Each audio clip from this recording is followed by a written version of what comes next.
Creationists versus paleontologists versus Sharkosaurus.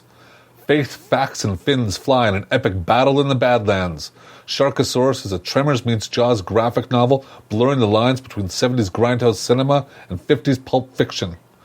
Illustrated by Tyler Jenkins from Peter Panzerfaust. Available only on Kickstarter. Welcome to Fright Night. For real.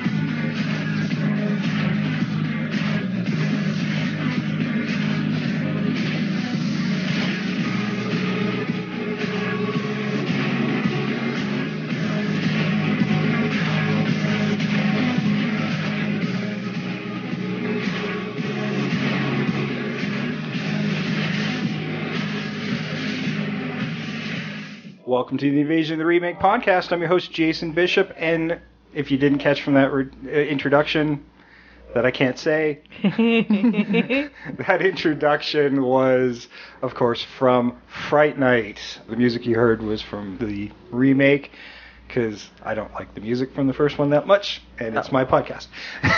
It's 1985, really. What can you do? Trish Coughlin, everybody, and of course, as always, Sam Stepanenko. I'm here again, yes. And his better half is with us today. Yes. And Sam gives me, what do you mean better half? Yeah, you get one of those looks. Actually, no, she really is my better half. Damn right I am the better half. The one with the wearing the pants in the family. Hey, Val yeah. Stepanenko. Hello. But not the only one in the room. Oh, yeah. Because she's, hey, you're actually the first guest to sit in the new chair. The fancy chair. Yeah, that's right, the sexy chair of awesome. Loving the chair. I wish I could flip out the foot part, but this is all right. Yeah, it's going to start hitting equipment, so.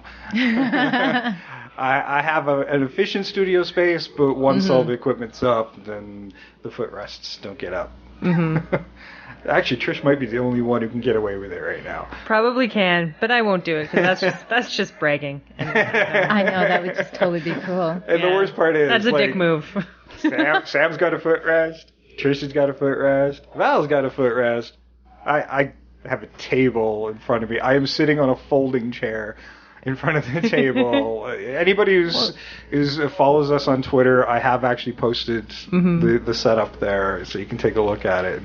And all the equipment's facing out, and I just have a folding chair on the living room table. Anyway, yeah, we're talking about Fright Night, and we had one more guest in the house today, sitting on your lap. We have your puppies with us today. Yeah, let's hope she stays quiet. That's right. And if you hear any barking or mewling or whatever, she's covering. Trish. Yeah, it's me. That's right. It's Trish. That's Trish. Just trying to talk to the dog, guys. That's right. It's practicing for my dog cast. That's sweet. Yeah. Coming soon on the Love Shifty Finn. Eyes Network. Yeah. Never coming. Okay, so Fright Night was from 1985, the original Fright Night, written and directed by Tom Holland, who you may also know from Child's Play, Thinner. He wrote Psycho 2, which started that ball rolling downhill into a miasma of crap. Although they did make up for it in that new TV series a little bit. Oh, yeah. Yeah, it was pretty good. And The Langoliers, which is Stephen Not King. bad. He has Another pretty Stephen good credit, except for the Psycho stuff.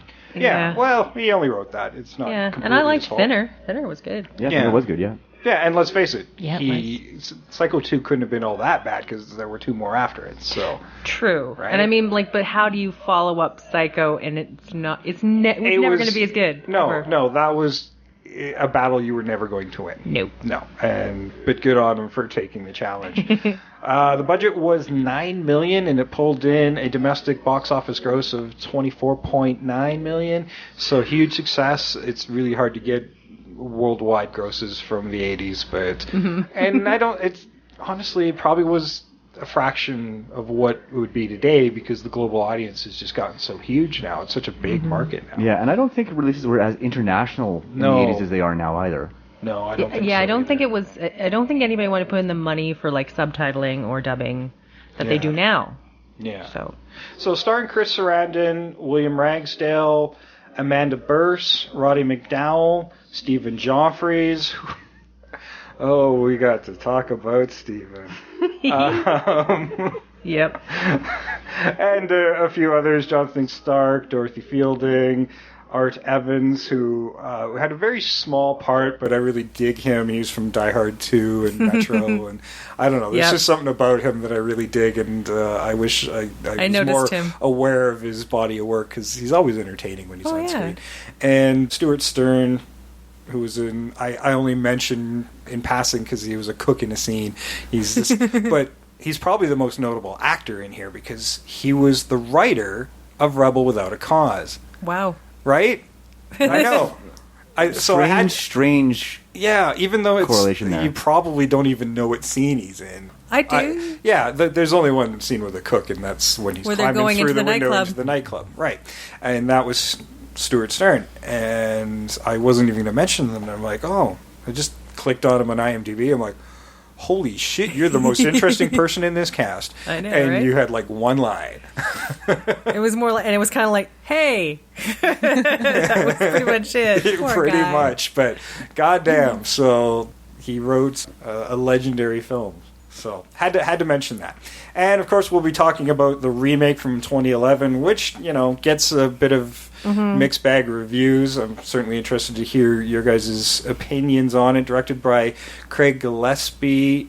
He directed Lars and the Real Girl, which I really enjoyed, and The Finest Hours.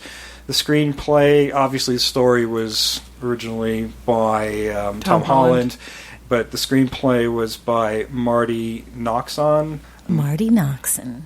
Yeah, and she wrote I Am Number 4, Buffy and Angel on television, lots of television, Point Pleasant, and some really big ones here. Mad Men, Grey's Anatomy, a showrunner for Unreal, which I think was from this past recent. year. Recent. Last 2 years, yeah. And Private Practice, so lots of TV credits behind her. And I have questions. Yeah, well, and I Am Number 4 was meh, so I don't know.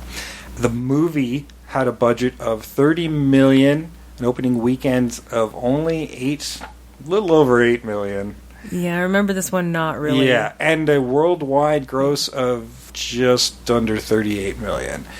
So it's made its money back, and it did get a sequel, much like the original Fright Night, and direct-to-video sequel, but it was a direct-to-video sequel, and the original Fright Night 2 was kind of suffered from similar circumstances. Actually, the story why that sequel got buried is more interesting than the movie itself. And we'll talk about Fright Night 2 in a different podcast because, again, Fright Night 2 is a remake of Fright Night 2. So we're not going to do that right away, but we're a remake of a sequel. Which has never really been done before. That's actually pretty cool. Yeah, I've seen it, and they completely recast that one, and like I said, we'll talk about it in a different podcast. But Fright Night 2 from the 80s, Stephen Joffreys didn't want to return because I think his interests were moving in a different direction. Well, and he was dead. Yeah. Well, no. And there's the eyes from the after. That's right. It was left open. Yeah, so it's left open. His character could still be alive, and he's squatting in Jerry's house. Oh, that's right. That's right. Yeah. Right? And there was going to be... They were actually talking about a Fright Night 3... because Roddy McDowell specifically pushing for it because he really enjoyed playing the character, which in and of itself is kind of ironic given what the character actually is.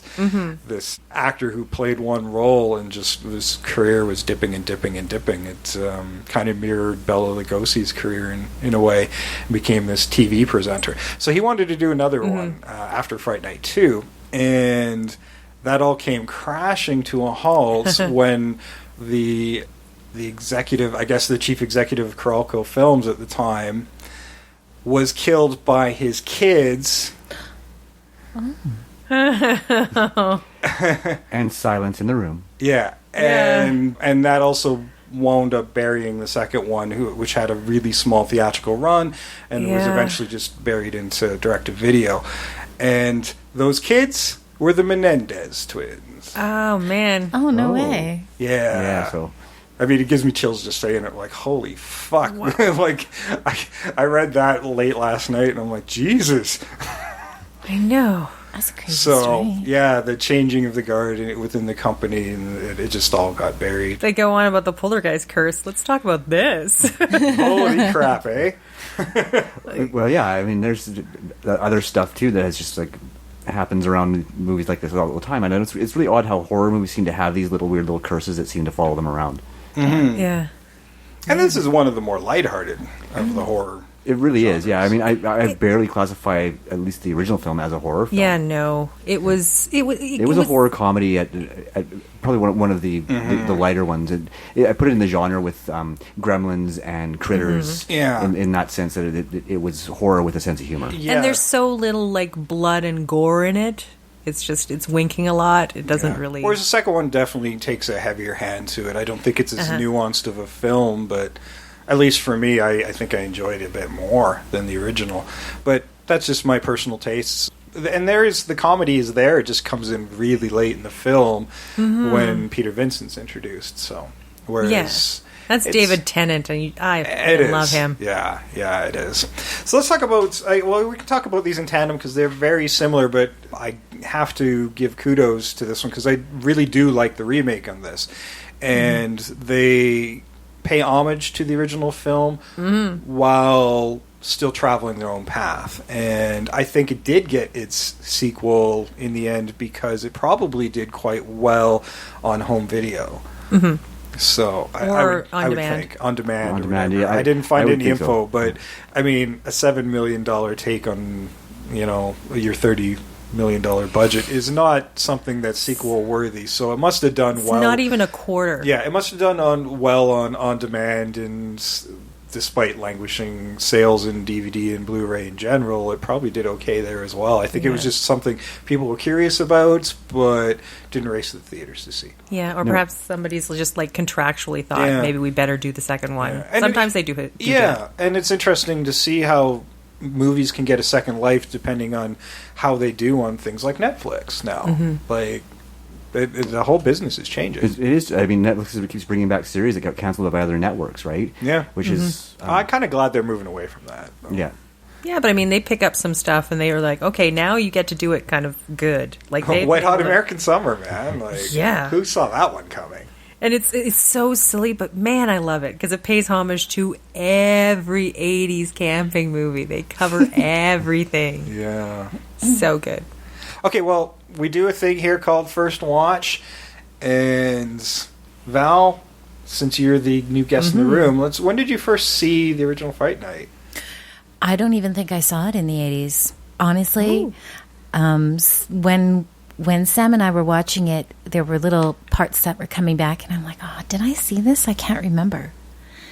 So, yeah, just watching it this past week, I think was, from what I recall, was the first time I've seen it.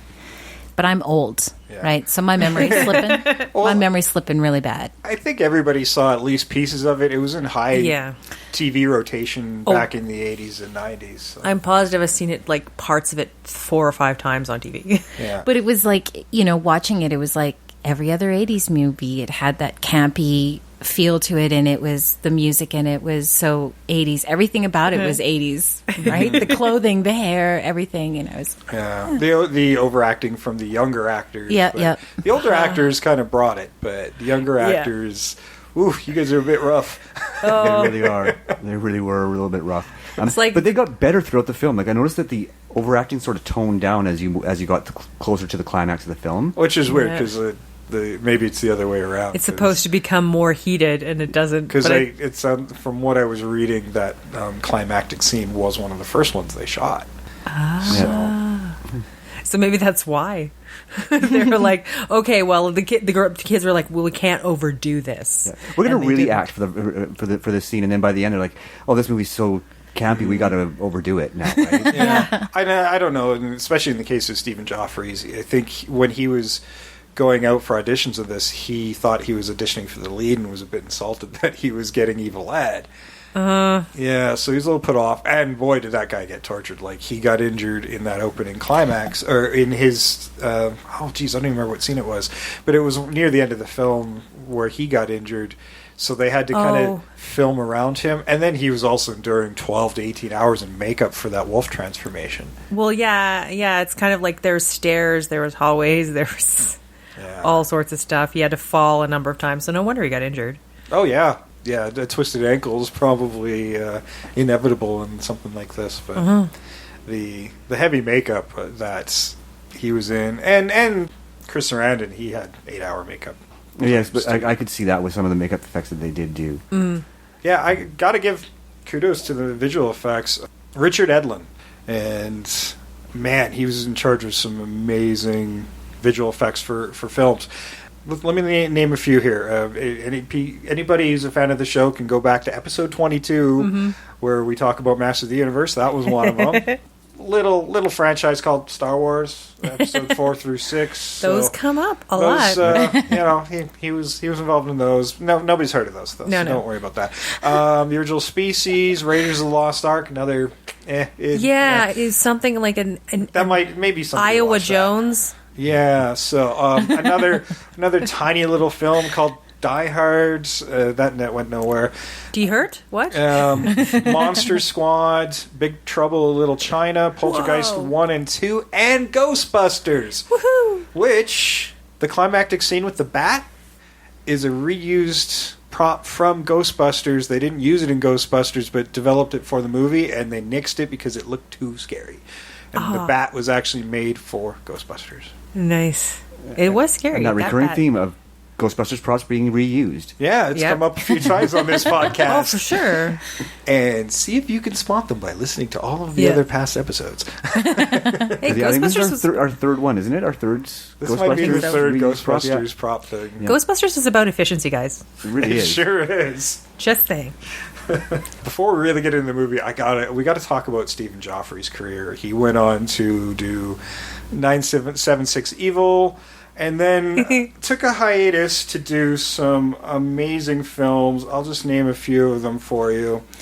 Virtual Stud, Mechanics by Day, Lube Job by Night, Bi spelled B-I, Latin Crotch Rockets, probably my favorite title, Leather Virgin, Just 18 and Gay, Cockpit, Uncut Glory, Butt Blazer, Buff and Gay, Motel Sex, Transsexual Prostitutes, and Seamen Training Day. Wait. And 3 dicks are better than one. Number 3. If Stephen That's just- Joffrey is listening, I would just like to say, I thought you were wonderful in Fright Night. Yes. I thought you did a fantastic job. And I don't think I don't know. anybody... Bud Blazer. It's up there.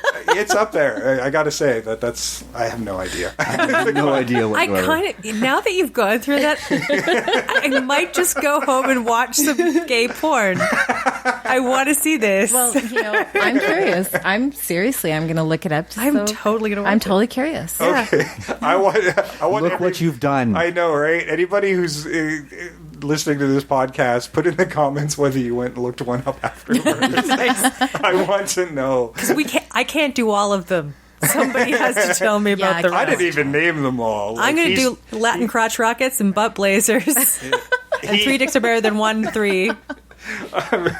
Stephen left film for quite a while. He started the porn business from 1993 to 2002. He did it under a different name. I think it was something Ritter. And yeah, it was 1993 to 2002 roughly. I think he did one more after that, and then he went back into horror in 2007. So, and they've pretty much been all horror since then. It's going to be really hard to see a movie with him in it and take it seriously now that I know this about him. Well, for He's actually porn, had some leading roles. he already. probably would have had to change it because from Yeah, what I he know did. about porn is your name has to be some sort of euphemism. Well, like I said, I'm sure he wrote it down. Or I just taken can't somebody seem to else's find name. It. Oh, yeah, it was Sam Ritter, by the way. So I can't even make a thing about that. I don't see anything kind of porny about that name, Sam No. Ritter. Porny. Porny. Nothing It's true. porny. He actually sounds like a comedian. Yeah. You took him seriously in Fright Night? No. Okay. No. Because I was going to say, after watching him in Fright Night, he kind of seems like he would do really well in porn. I'll have to give you that. Yes. Yes. Well, you guys can make your judgments. I'm going to run the trailer for the original Fright Night, and then we're going to talk about Fright Night, not porn. And we are doing Fright Night. We have to do that for a podcast. We're doing Fright Night and Fright Night the remake, but in, I do believe, 1987 or so, there was a Bollywood remake of this as well. So Gotta look that up. yeah, so you guys can go check that out on your own. It was fairly much the same movie, except with music, because that's what they do. Yeah. So I would pay good money to see Peter Vincent breaking out into song and dance Or- with Peter. Yeah, like Fright Night the With musical. Jerry. Yeah. Let's do that. So envision that while you're listening to this trailer.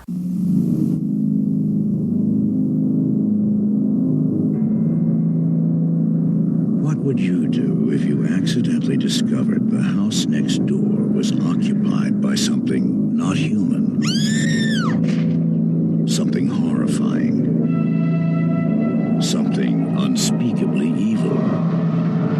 No one believes you. Mom, I didn't have a nightmare. Not your mom. They did kill a girl over there. Not your girlfriend. Charlie, is this some sort of a trick to get me back? Not even the police. Look, I know it's crazy. I know that, but look, Lieutenant! It knows that you know. You'll do anything to protect yourself. But it will do anything to protect its secret.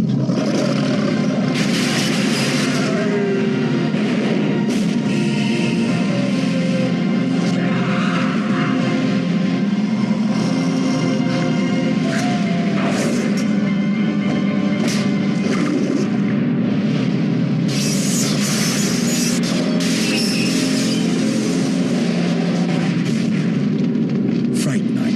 If you love being scared, this could be the night of your life. All right. I love those 80s trailers. I really Oh, do. yes.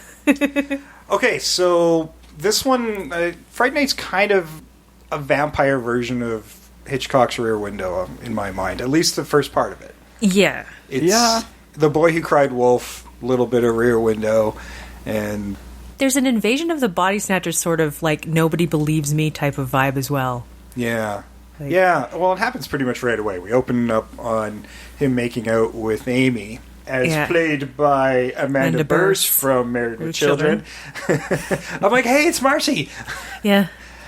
Yeah, and there's this. They haven't consummated the relationship, as it were, and there's still some nervousness from both sides. Yeah, it's the teenager thing. Yeah, that awkward teenager thing. Despite the fact that most of them were over 25 when they did this, Yeah, But- they look like old teenagers. but honestly, they were same in the other movie. They were all over 20. Yeah. They're all about mid-20s. But Anton Yelchin I buy. Amanda Burst was 27 at the time, Wow. playing a high school student. Yeah, you know what? In that first scene, I'm like, she looks really old for a teenager. She actually looks younger throughout the rest of the movie, but for that first opening scene, I'm like, wow, she does not look like a teenager. They put the ribbons in her hair and stuff to try and youth her down a little Yeah. bit, but And that did the opposite. It I looked know. horrible. I know was that like- was really bad, wasn't it? Oh, that pained me. I took me out of the movie for a brief moment. I'm like, "Who? Don't do that to the poor girl." Yeah, I got to give them credit on casting. They did try to get very real-looking people, like just that girl next Yeah. door, that average kid look, and etc. He wasn't the typical movie hero look. Oh no, no, not by any means. He looked more like a young college student than a young high school guy. Yeah. But yeah, he did still look like a student. Yeah, Yeah. I did feel like they fell into some vampire tropes with that handsome, good-looking, charming vampire guy, but. Yeah, but I mean, I don't know. When you think about it with the vampire whole thing, if you're going to survive that long, imagine like all the slack a really attractive person gets. And as a vampire, you'd need that to keep going. Sure, well, Because like an ugly vampire is not going to last. Yeah. I'm sorry. Nobody's Good going to want to point. spend time with them. Nobody's going to want to come over to his house. It's going to be very hard to seduce women when you're ugly. yeah. It's a sad vampire fact. Well, they kept with it with the remake. I mean, we put in Colin Farrell in that role of Jerry. He was Colin more Farrell. the bad boy. Yummy. He brought the bad boy thing to the character rather than the suaveness, but it still worked. It was yeah, it still works. I was when we were watching. I was like, wow, he does menace really well. He does. Oh, he's great menacing, but I wished they would have taken advantage of more of Colin Farrell's ability to charm. Yes. Because he was just so menacing and like misogynistic and kind of creepy. Like, even if he wasn't a vampire, this is somebody I'd let in my house. Yeah, they never really give him a chance to, because Yeah. we see that it's off screen, he's charming women. Women are coming over. Yeah. At least that hot stripper chick in the neighborhood from the remake pops over. Show us that. Make it make sense. There should have been a moment. Absolutely, there should have been a moment. But he was creepy right off the bat. Yeah, and just Yeah. kept going with that creepy vibe. Yeah. But they do kind of show this unnatural attraction that the women seem to have just being in his presence. So, Yeah, but it's sort of... but they make it look like more of a vampire power rather than the natural charm that I would think he would have. So. He was supposed to, yeah. That Chris Sarandon brought to his version. Considering Yes. these vampires are given what some of the other source material is talking about, like the novel adaptations or whatever. Jerry's about 400 years old, apparently. Yeah. And he does mention that in like the remake movie is like 400 years of survival. So 400 years, you'd know how to manipulate people. Sure. And not be skeevy about it. Yes. Yeah. Yes. The one thing I like about the remake is Jerry feels more part of the world and acclimated to the world, whereas I felt Chris Sarandon's Jerry still felt like an old school vampire, like a little above it all, a little more classical vampire. A little stuck in the past. Like Yeah. he's not moving forward with the time. He's kind of stuck a century behind. Yeah. I mean, we didn't get the flowing capes and shit, but there was still a bit of that snotty regalness to it. There was some of that theatricalness too. I mean, Yeah. that gray long jacket that he wore, and the outfits he wore were like sort of still very formal and high collars and stuff like that. Like, so yeah, there was still some of that that theatric. But I like the modernization of it. I liked him. He's in a trench coat rather than a cape of some sort. Yeah. He's followed fashion enough to look fashionable. Sure, it's more conservative fashion, but he still looks quite fashionable. That's true. Yeah. Yeah, and he still tries to play classy. He gives Charlie a lot of opportunities to kind of back away from him. And yeah, this is back to the opening scene when he's making out. Charlie sees him moving in with the coffin, and that kind of sets him off right away in this whole rear window thing, and totally ruins the moment with Amy. And almost ruins the relationship because he gets obsessed with what's going on with his neighbor for the good first half of the film. Yeah, and that would be confusing. He's been like trying to get in her pants for a year and gets all pissed off if she's like, no, I don't want to have sex. And then when she does, he's like, oh, I'm so distracted right now. It's not. I don't know why he didn't just say somebody's moving next door with a coffin. Come see. I know. I don't get it either. Yeah, no, that scene really was actually kind of hard to watch because, I'm sorry, no teenage boy is going to go, oh, my neighbors are more interesting than sex. No freaking way. It was very unnatural. Yeah, it was. Especially that early on when all he's seen is the coffin, he doesn't really know what Jerry is. Yeah. In the remake, Charlie does know what he is already. Right? When they have that similar scene. Well, his friend tells him. Well, he winds up being He's the non-believer in the beginning. Yeah. In Evil Ed's the one that doesn't really believe him in the original film, and Evil Ed winds up. They kind of wind up switching roles at the beginning of the remake, where Evil Ed already knows what's going on with his neighbor, just hasn't put all the pieces quite together, his name and stuff. But he's the one who's noticing people disappearing in the town, and does warn Charlie in this, what I think is an interesting twist of when kids grow up, they're best friends, and then move into kind different of social circles. Just different social circles, and so their relationship's quite strained. Charlie's kind of given up on his friend. Well, you want to be part of the cool kids, and he has this opportunity to be. Yeah. So it's weird. There's more character growth, I think, in the second film. Definitely. Yeah. They give him, it's not just a, kid versus vampire kind of story. This kid's kind of working through that teenage shit that teenagers go through. Yeah, which made me believe that they were teenagers rather than young 25-year-olds trying to pretend at being teenagers. Yeah. I think that's it. Like getting the context. In the first one, there's no context with being at high school. There's no context. Like if you add them into that environment, it helps you buy it a bit more. Mm-hmm. And when you don't do that, then they just look like people who are too old to be teenagers. Yeah, I agree. Yeah, so I mean, we got Evil Ed's quite the contrasting characters in the films. I think Evil Ed in the originals very much just I don't know. That performance was insane. He's a speed freak. He's so over the top. Speed freak. He really is. I mean, because he laughs at everything. He speaks very loudly. He speaks very quickly. Like it's like he's on speed. He has a weird, inappropriate sense of humor. Mm-hmm. Like he does something really stupid and then laughs, and you're like, oh, you're not well, young man. You're not well. Like it feels like he's trying to take care of this guy because he's not normal. Which is weird because Charlie's. It's like that's the first person he goes to when he sees this stuff. Like Ed's noticing he's acting a bit weird for Charlie. Yeah, which is odd for somebody as weird as Ed. You'd think he wouldn't know what weird is. Maybe it's because he's so weird he can't figure it out. Yeah, and he acts like life is a joke. He actually perpetuates what he thinks already this weird obsession with his friend by giving him more information about vampires and stuff, but he just thinks it's bullshit. Yeah. Like he's Ed is a non-believer in the first one. Yeah. Charlie's the frenetic believer almost right from the get-go, right? Yeah. But in the second one, it's totally flipped, where Charlie's the non-believer and Ed is the... And the Ed in the second one was he was much more intense. Yeah. He was already full-on conspiracy guy in that. Although, to be fair, when I think about it as well, like, for Charlie to be the believer, like, he actually sees a portion where there's, like, somebody goes in, doesn't come out, and it is a bag-shaped bag of trash that the guy takes to the Jeep. Like, it doesn't look like trash. It never did. So I would believe that a body was in there. It looks body shaped. Yeah, and Charlie doesn't really put two and two together until he hears about this prostitute who was found dead behind her face of somebody he met. Yes. Yeah, like literally the night before at his neighbor's place. Mm-hmm.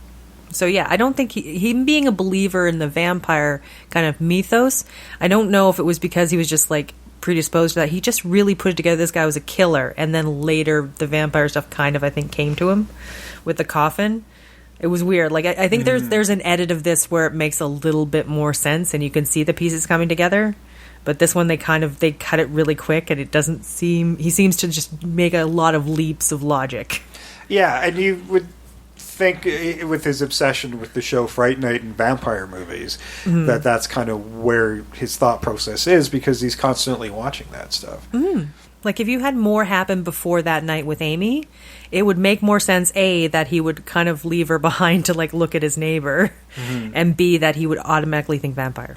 Yeah, and I'm going to be honest, the original movie, while we were watching, I'm like, wow, I remember this movie being much more fast-paced and interesting. It didn't really get interesting until that last half hour. Yeah. Right. Well, I mean, that shows how filmmaking and storytelling has changed over 30 years.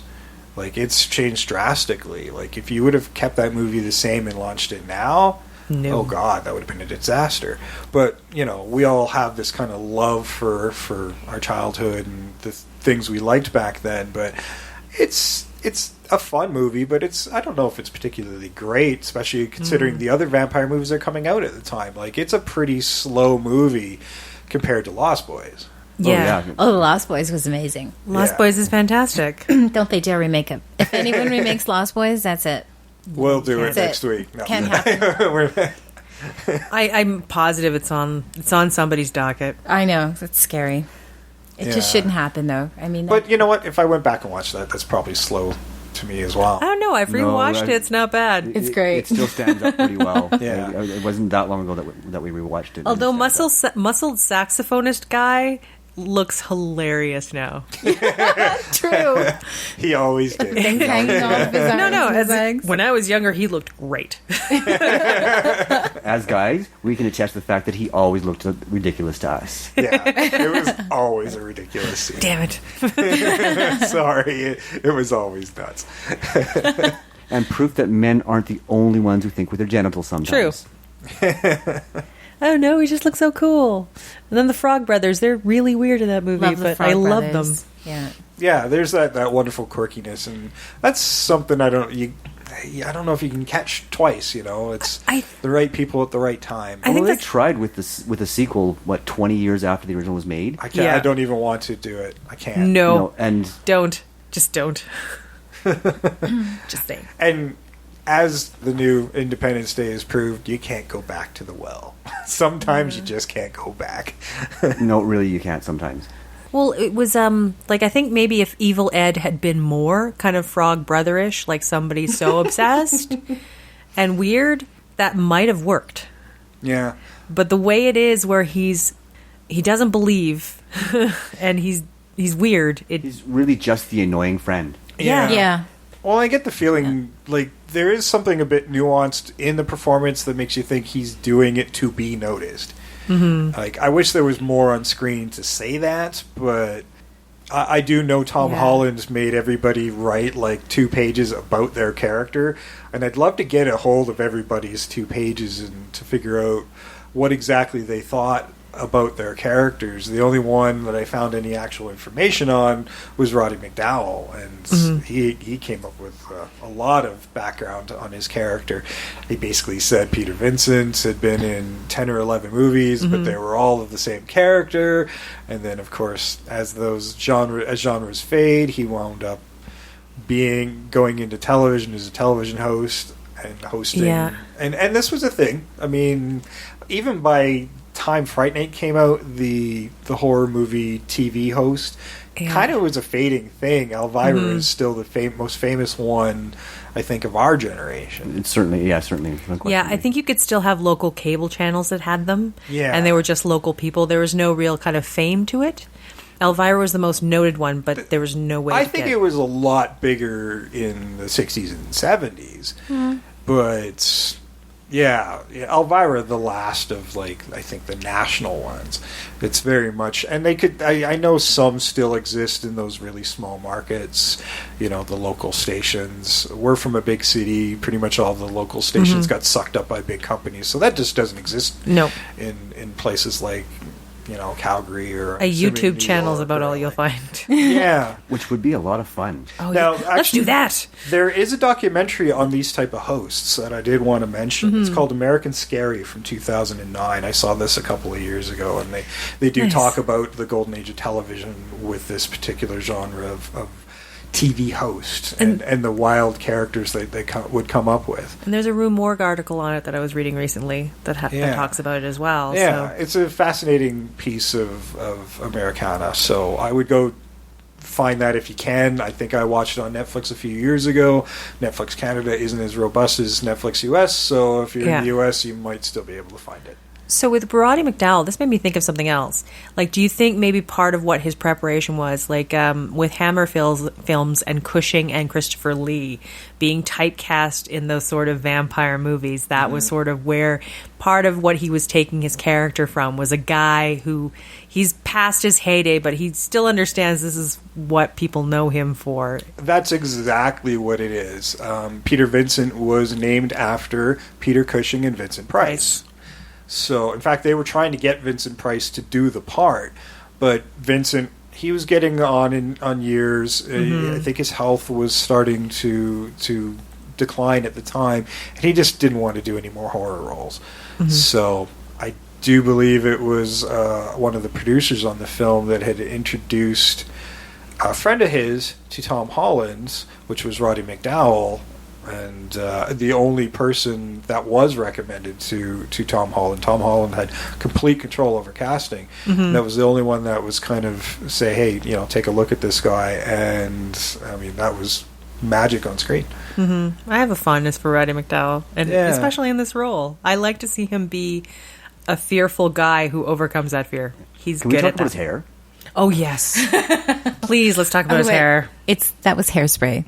Just tons and tons It of was hairspray. it was like that gray, when for Halloween, where you have the spray can of different colors of it was definitely, you could tell that was a fake gray. His gray hair was not real gray. And it was a bit distracting. It was, because it looked all molded, and it was a helmet. It was just really bad. Yeah, it was. It was bad. Yeah. While we were watching, I actually went and looked at photos of Roddy McDowall near the end of his life, and he never really did go gray, so they obviously had to fake it. They had no choice. And it's funny that you were saying that they had this really great makeup artist. Was that for that movie?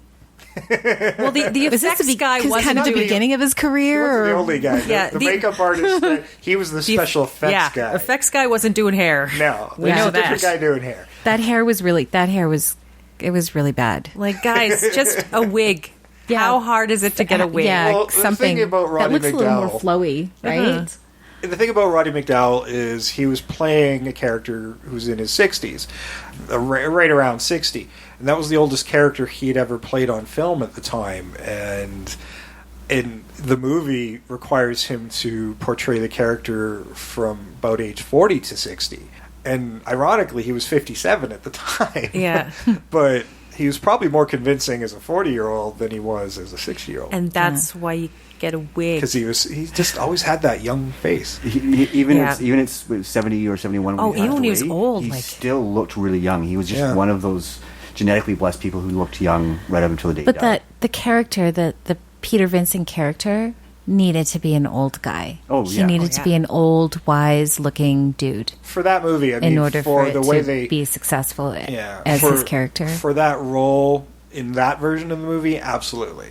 For the way they portrayed it in the remake, they definitely had to go in a different direction, because by the time 2011 came around, that TV host thing, nobody even knows what that is anymore. Well, not even that. The direction that they took with it, I actually really quite enjoyed. Yeah, it made sense, this Chris Angel kind of thing. Oh, yeah, it was amazing. And not even that. The fact that he'd experienced a vampire attack before, but he convinced himself like it wasn't real. Like, he kind of used that to make what he made of himself. Well, he obsessed about it, obviously. He collected artifacts and researched the shit out of it, but it became part of this magic act he created for the stage, as this vampire theme, and it totally goes with the stage presence and the whole Vegas vibe, and bringing in the Chris Angel look. I'm like, that's all works really well. But it's also a huge difference between an actor who was in a lot of vampire movies believing that this kid has actually seen a vampire, to a guy who's seen a vampire and obsesses about it, but doesn't want to admit to it. Yeah. Now, his backstory is very interesting. The only thing I didn't like about it, that the vampire that killed his parents... Yeah, a little too was the close. same vampire. I'm like, oh, come on. That's just so convenient. And because when I watch both these movies, Peter's the most interesting character to me. He's got the most interesting backstory in both films. He's just... and he's got a lot of character. In fact, in the original movie, he's the only character with character growth. Oh, yeah. At all. Like, really, the kids just kind of stay the same and reacting. Yeah. Peter Vincent has an arc. He's always overcoming that fear. Yeah, he's still trying to desperately cling to his fame, but he's a bit of a coward at the same time. And that still holds true in the remake as well. So we do see him overcoming things to become a heroic character, and in both films, I want to see more of Peter Vincent. I don't care about the rest of them. I want to see more of Peter. But in the first Fright Night, Peter Vincent had more of a presence. His character had more of a presence in that one than in the 2011. I feel like the Peter Vincent character was a little more negated, and you didn't see as much of him until that very critical moment. Towards the end. I mean, you saw... He comes in even later in the movie than the original, Yeah. I mean, David Tennant kills it as the character. Oh, yeah. And he was awesome. But at the same time, anybody who's really familiar with Doctor Who, I think you could make good arguments that they're very much the same character. Or if you've seen him in this British TV series, Catherine Tate's Nan's Christmas special. It's a wonderful performance there. Yeah, I love David in anything he's done. Most of our audience has probably seen him recently in Jessica Jones as the Purple Man. So, although I don't think they called him the Purple Man. That's my comic book thing kicking in. I don't remember what they called him.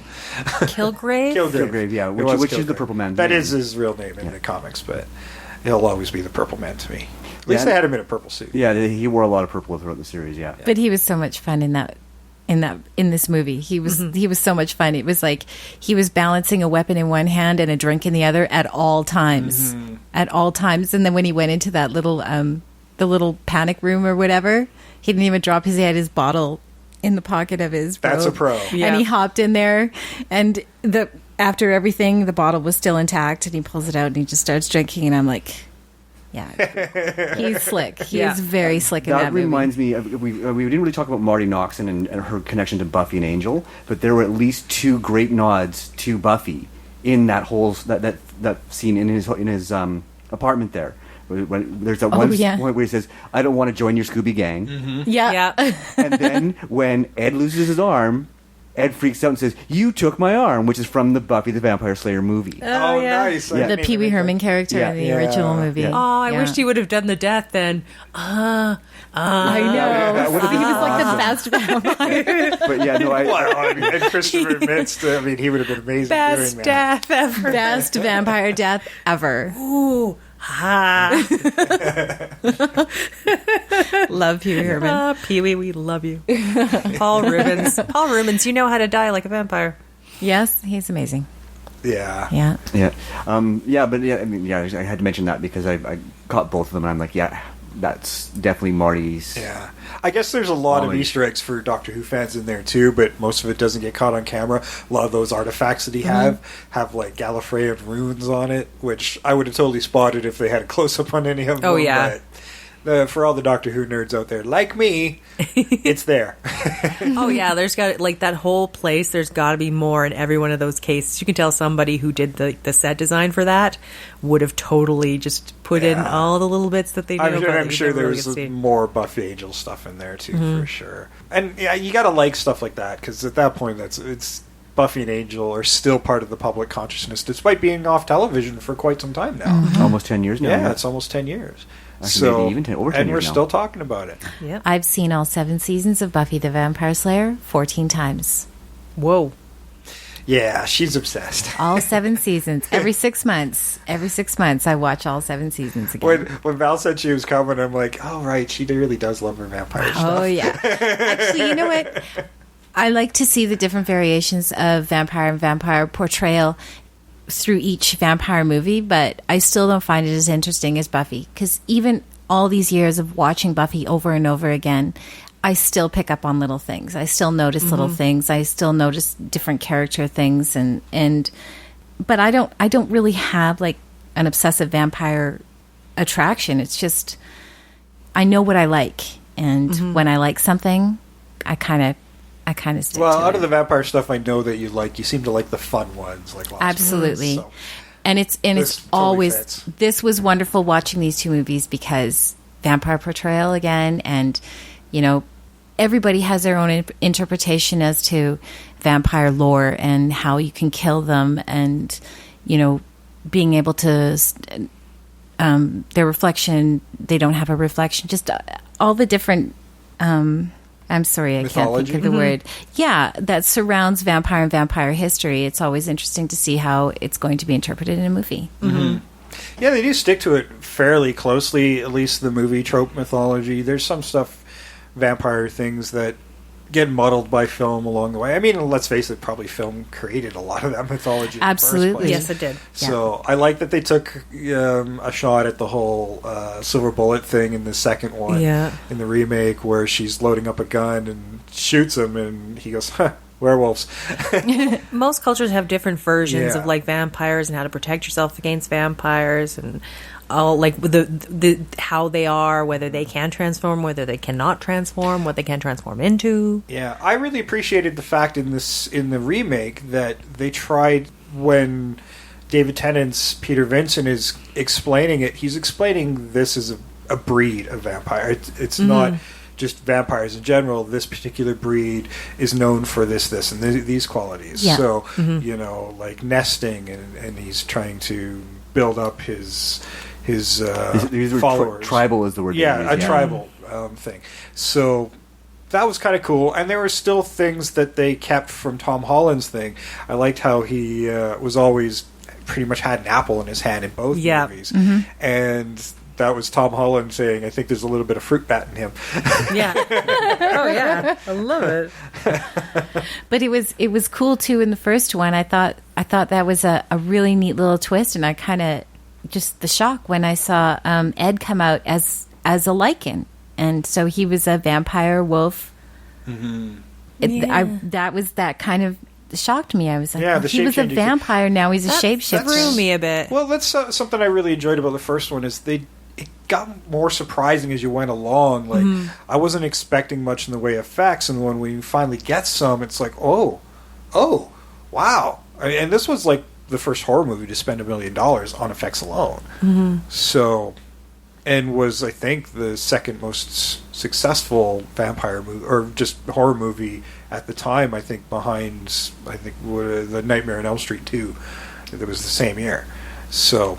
Wow. It was a big movie. And this is after American Werewolf in London as Yeah. well. And they showed how they can do those transformations really well. Mm-hmm. Right? And you can see some of that in Ed's transformation after he gets staked. Yeah, when he comes back and you see his foot kind of come back. That was an amazing sequence. The 45 seconds or the minute from that when he gets stabbed, right? Going from, that was incredible. That Ooh. was some good makeup. So I have a question. Okay, so the guy who's looking after Jerry during the day, what was he? I was going to ask that same question. We were thinking. Oh, I thought you probably a guys would zombie. know. Yeah. Zombie reanimated. Yeah, we're not sure. Like I tried to do some research on him. There's a little bit more told about him in the novelization of that film. And apparently he's 100-something years old and is, I don't know, like they don't say exactly what he is, but he is some sort of creation of Jerry's. Because the turning into goo, I couldn't think Yeah, of what that exactly. was. He's basically a human who's Toxic been sludge. artificially kept alive. So he's some sort of variation on a Renfield? I would think of like a homunculus of reanimator? some sort, or I would go with the reanimated, like a dead reanimated, because he had a skeleton. I mean, if you made something, would you would make that Ooh, out of a you might be human onto something skeleton, there. right? Yeah, and Reanimator was before this film. and to be reanimated as well, like it could be like when he gets injured fatally, he just returns to like the chronological age he would be, which would be like a decomposed body. Yeah, because he is green ooze and sand, a lot of it. Yeah, as sand. The flesh. Sand. So, the flesh is kind of going back to what its natural decomposed state would be, and whatever was keeping him alive was probably just what coalesced into that green goo. Well, and he wouldn't die until he got staked, which is also very interesting. Right? Yeah, because they Like- shot him like a ton of times. Yeah, so I wonder if maybe like it's like the vampiric powers of Jerry was what was sustaining him, and by being staked to the heart, it broke that bond to his powers. Yeah. Right, so- I don't know. It's Good concept. It's all pretty cool. So Yeah, like it looks cool. It's just like sometimes I want a little explanation as to why something is the way it is. yeah, well, I'm glad they axed that character in the other films. Oh, I concur. Me It too. he just was awkward when he was on screen and looking menacing and kind of pedo vibe. Well, He was Some of creepy that. in ways that people shouldn't be. Colin Farrell's character was so strong and so freaking cool. He didn't need a butt monkey to No. pick up all and protect him, and the Jerry character in the first movie was just, he was kind of just elegant and Ooh, he needed But that. his showing of strength is subtle in some really interesting ways. I think it might be two. Like the first one, I think he's more aristocratic and he expects to have servants. Exactly. In the other one, Jerry is quote unquote a contractor. I'm pretty sure he did all the building in his house where he kept his little cells for all of his food and everything else. He did himself. Yeah. And well, we see how strong he is. It took him no time to dig into the ground with a shovel to pull out that gas main, and probably one of the best scenes. And really, I mean, there's a lot of tension in that second film. Yeah, there that is. remake. Oh, yeah. And when he throws the fucking motorcycle through the back window of the SUV. Boom. Yeah. I know. Yeah. That was creepy. But the nuanced ways of showing the strength of Jerry in the original movie, I also enjoyed. Where he would just glide his fingernail across a railing, and it would just carve out this piece of The wood would come off. and it's just so casual. So just those little things. It's like the subtleness of those threats of how strong he actually is, as opposed to the real feats of strength in the second movie. No, and there certainly was that, and I liked the way that Charlie's mother was kind of charmed by by the character in both movies. I will say that Charlie's mother in the second was a far better. Sorry. Milfy. I love Toni Collette. She's amazing. Yeah, she was much better developed. Muriel. Right. Great movie. Yeah. I mean, because Charlie's mom in the first one, she was so unaware of everything. I'm sorry, when they tore up Charlie's room, and she didn't even notice. Just sweet and clueless. Yeah. But Mom. That's the 80s trope of a parent, though. Yeah. All 80s parents were clueless. They didn't pay attention. Their children were just basically incidental to anything around them. Their kids had a whole universe of which they were never a part of and of which they were never aware of. Yeah. And when she tries to get out of her room and the door's stuck, right? She's my door's stuck, right?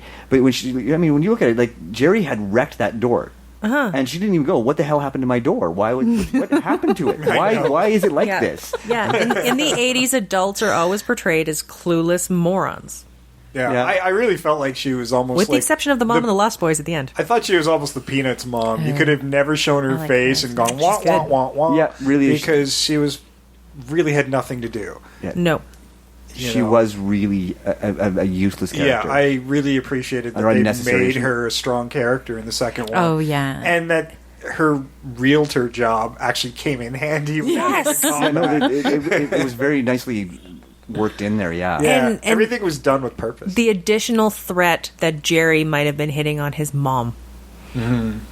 Yeah. She was charmed. She's standing by the driveway while he's planting or digging something there on the side, and she's, acting all cute and coy and stuff. Yeah, you gotta like those the end, performances in those small moments because they don't really coalesce into anything, but it does create this threat in Charlie's mind that is another thing he's got to protect his friends and family from. Yeah. And I mean, even though Charlie didn't even know that Jerry was a vampire at that scene, he got the sense that he didn't like the guy. You could tell there was something about him he didn't like. Skeevy about him. Yeah. See, and that I would have loved to have seen more of the scenes where he didn't seem creepy to other people. No, I get it. Because it's just we only get it from Jerry's perspective, which is great. Like, from a storytelling standpoint, you kind of want to know what your main character knows, but you also have to see how other people perceive this character to kind of get it. Right. But yeah, so like she comes along, he's all charmed and she's all but she totally gets it though. She's like, no, a guy single and that hot? No. I've been fooled before. I'm not going to get sucked in. So at least his mom's still a bit smarter. Yeah. But she was having a little bit of fun, And that was a nice touch, right? It's because in the original one, I mean, she does get sucked in by Jerry pretty quickly, right? She invites him into the house and has him over for dinner. Yeah. Right? Well, it's not dinner, but drinks and stuff like that. So she's a lot more gullible or accepting of him right off the bat. Well, I wanted to get into on the second one where they don't allow Jerry in, but I think we'll run the trailer first, get people caught up, and we'll talk more about Jerry, Charlie, and our favorite Peter Vincent. Yes. Hey, Mom. Hey, just checking in. What you up to?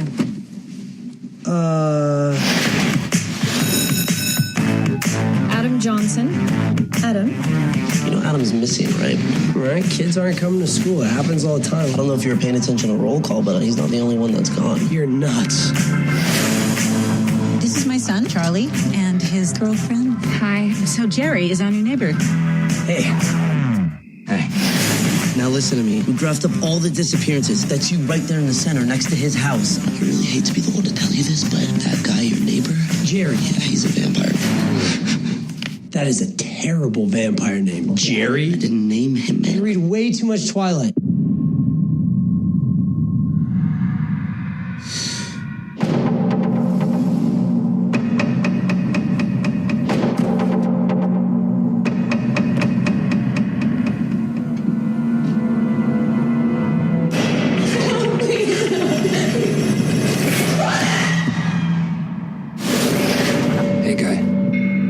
Watching me. I've been watching you.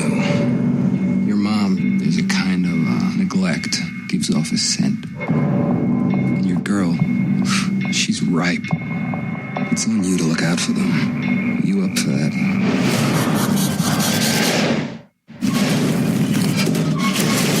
What's that?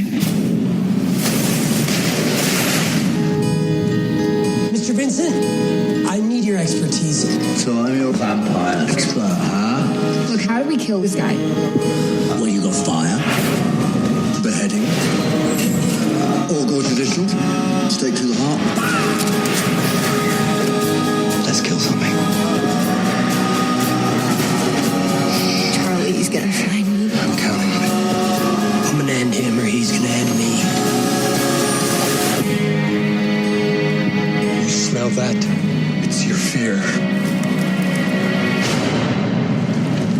What did you do to piss this guy off? Hey. Get him! Get him! Did I kill him? Hopefully.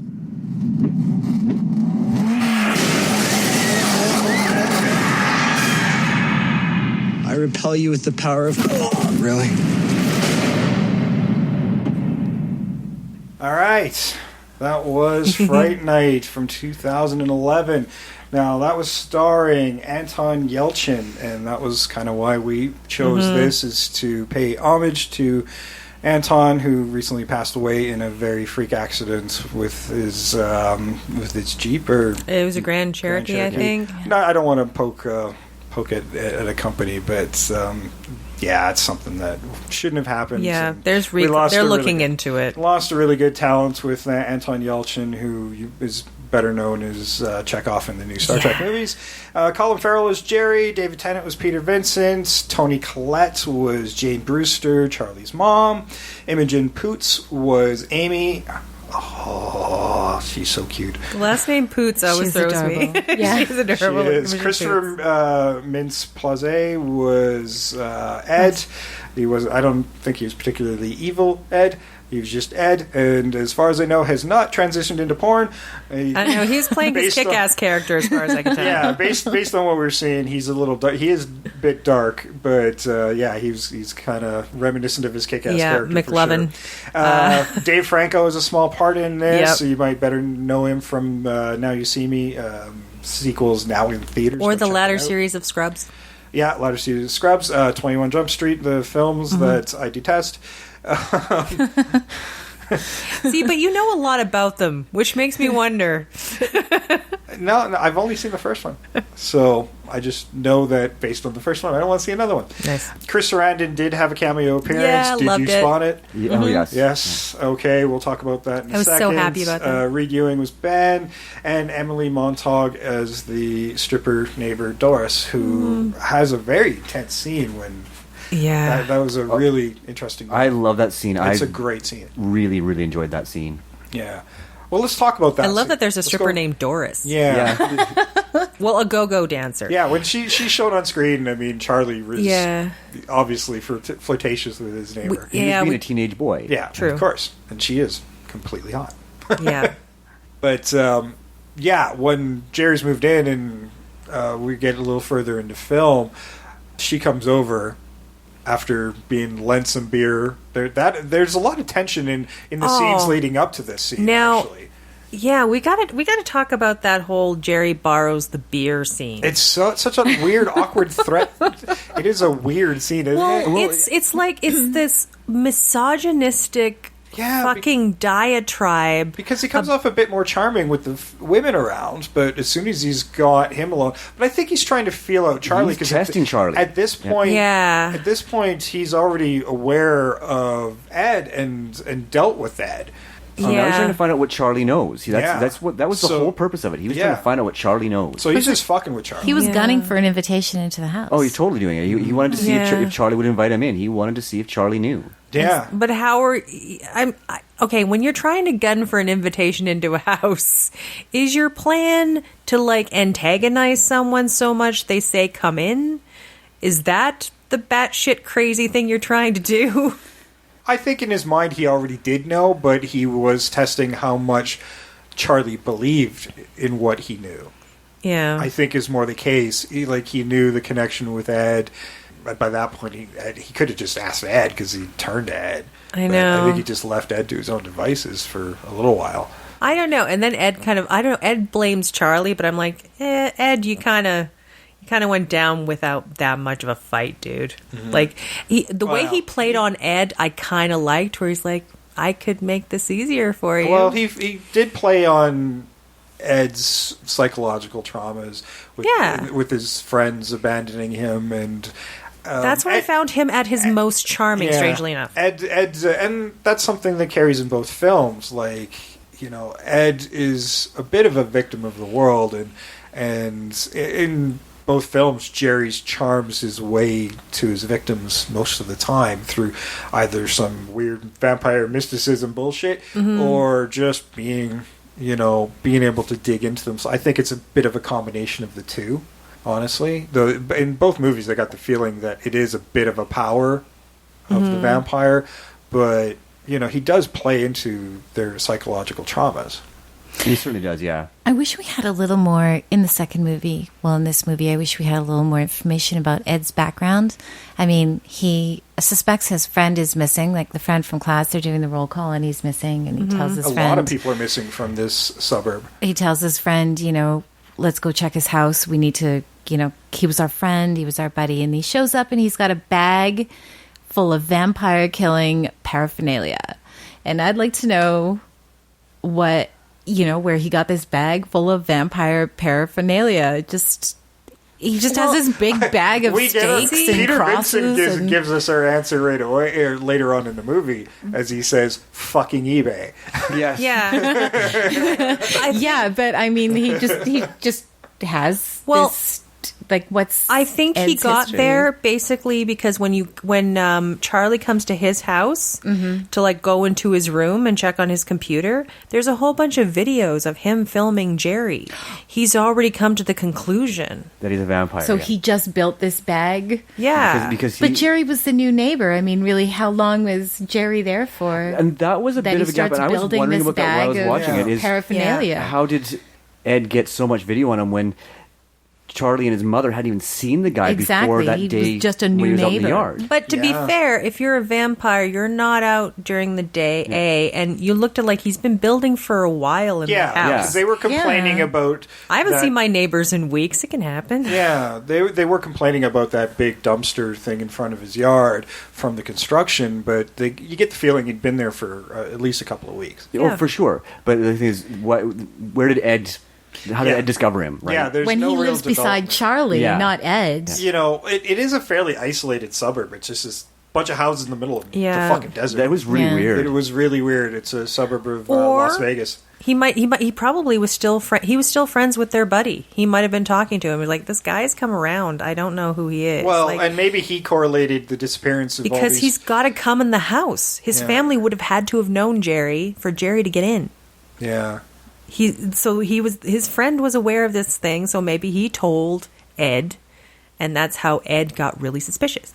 Just missing backstory, something that there's definitely even a backstory hint missing or a there. little bit something that they it should could have have been given clarified. us so that we know why Ed is so obsessive about this Ed Jerry is dude. probably the least rounded of the characters. And that's a shame. Yeah. Because... But he's not very well rounded in the other one either. But hell no. He's just entertaining because he is so weird and over the top. But we don't really need to know more about him than that. No. Whereas this Ed's got a lot more to do, and his obsession leads to Charlie's obsession. So we see this natural progression for Charlie, but we have none for Ed. For Ed. Yeah, and it's because Ed's demise, quote unquote, comes so early in the film initially, right? I mean, we didn't get to see him again in a very fun way, but I mean, his attack. Jerry's attack on Ed was very early in the film when it really comes right down to it. Mm-hmm. Yeah. Well, I want to get to when Ed attacks Peter. Now, this is something that bothered me in the original film is. And maybe there's a way to explain it, but Ed is sent to take out Peter Vincent by Jerry. And he is basically, Peter Vincent's got the cross, burns it into Ed's face, and he does actually wind up killing Ed in the house. We think, because there's that thing at the end saying that Ed might not actually be gone. Yeah, Peter does wind up killing Ed. At least we think he kills Ed. But later on, when we see the cross, Peter holding the cross up in the final act in the original film, it doesn't work because Jerry's basically saying you have to have faith. Well, why did it work with Ed? Yeah, I don't get that. Or maybe it's young vampires don't realize he doesn't believe. Yeah, or maybe Ed had faith in the cross. Maybe. Yeah. Right. Like it bugged me that it worked there, but it didn't work later on. Yeah, but I love the fact that he does find his faith. Yes. Yeah. Yeah, like at the end, he's like going, yeah, you have to have faith. He's like, oh no, wait, you just got faith? Darn it. It kicked in. It just kicked in. It was like a light switch went off, like, oh, shit. At that point, I'm like, Jerry, you're the one who kept reminding him of that.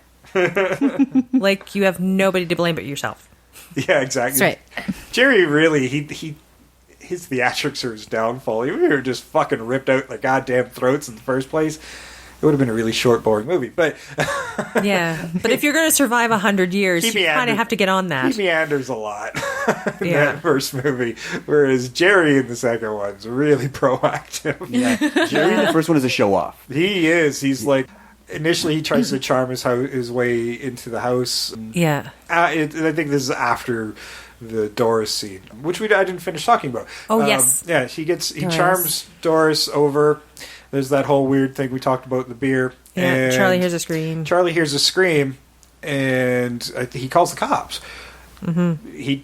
There's kind of thing through the window. Basically, he charms the cops away, and they're all laughing and whatever. And then he takes off right away. Jerry takes off in his truck. So Charlie takes the opportunity to B&E in his house with his phone app of how to pick locks. And then he realizes, oh, maybe he's got a spare key hidden in one of those fake rock things. Yeah. Which is funny. I've actually found that very amusing. Oh, yeah, that is funny. It was a good moment. So he gets in the house. He's kind of looking around. He's calling out for Doris and not getting anywhere. And Jerry comes back fairly quickly and sees he had hiding in the closet, and there's this secret door leading into this whole other space with rooms. But did you mention what was in the closet? No. A whole bunch of different uniforms. Fire department uniform, police uniform, delivery uniform. Yeah, and that's he had how all he these gets uniforms. his weight, yeah. Right. I've seen this movie a couple of times. I didn't pick up on that. Really? Well done. Thank you. I know, I was wondering that myself. I love a vampire in uniform.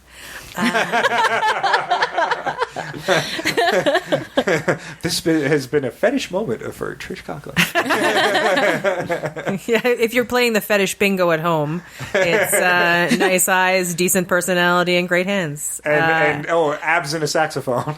I think we established that. No, I've gone. No, that's why he looks ridiculous now. That's gone. Okay, got past the saxophone. That's gone. That's not a thing now. Okay, she got over that one. So he finds in this thing with this space with a bunch of rooms. You can see it's all constructed. It's all roughed in. It's drywall and things like that. You can see it's little been cells stitched together. Little cells, and apparently soundproof. Yep. Yeah, and you got the little eye holes so they can be looked in. Well, there's a throwaway line from his mom where like, where is all that concrete coming from, or where is it going? And I'm like, oh yeah, he's doing something in that house. Yeah, so he's built a bunch of new areas because his basement's got some add-ons and stuff. Yeah, that's pretty insane. I'm surprised they didn't do like what they're having in the UK right now. They have what they call super basements. Have you heard of these? They go down stories underneath a building because you can't build up because of permits and issues like that. So what they'll do is they'll dig and build down. And there'll be several levels. There'll be underground pools, underground movie theaters. It's called super basements. So in the next movie, if they ever do this again, do a super basement, guys. Yeah. It's a great storyline. He digs pretty quick, as we saw. As we did see, yeah. So this leads to a very tense escape.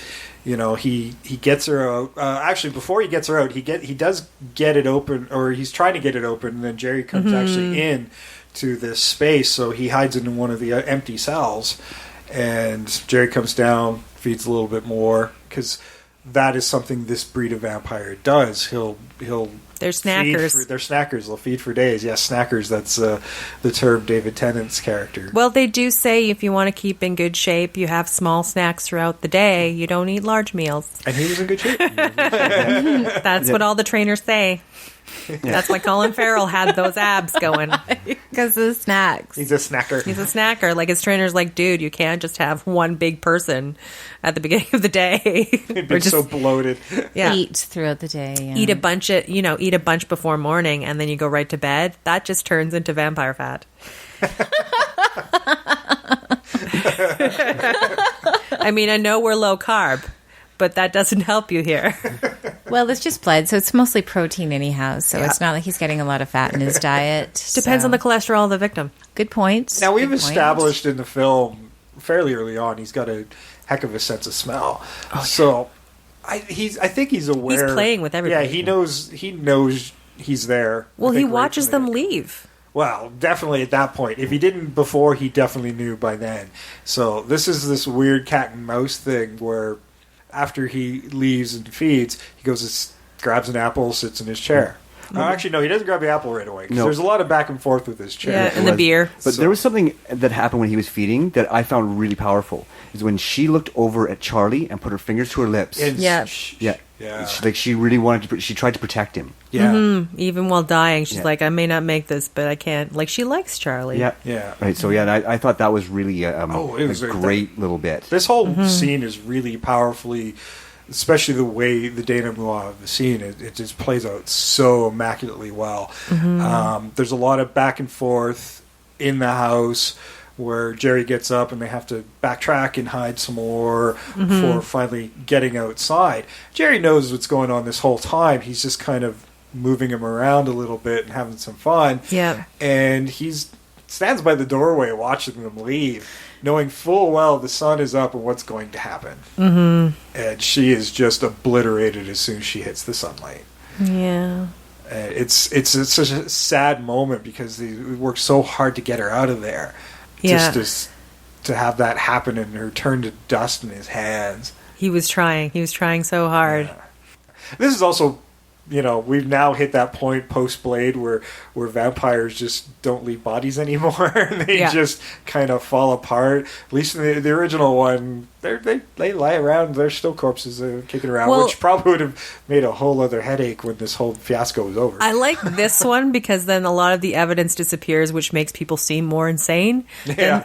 But then there's the True Blood version where they just turn into an exploding bag of meat. I had to stop watching True Blood because it was very nauseating. I could not stomach it. I physically could not stomach watching it anymore.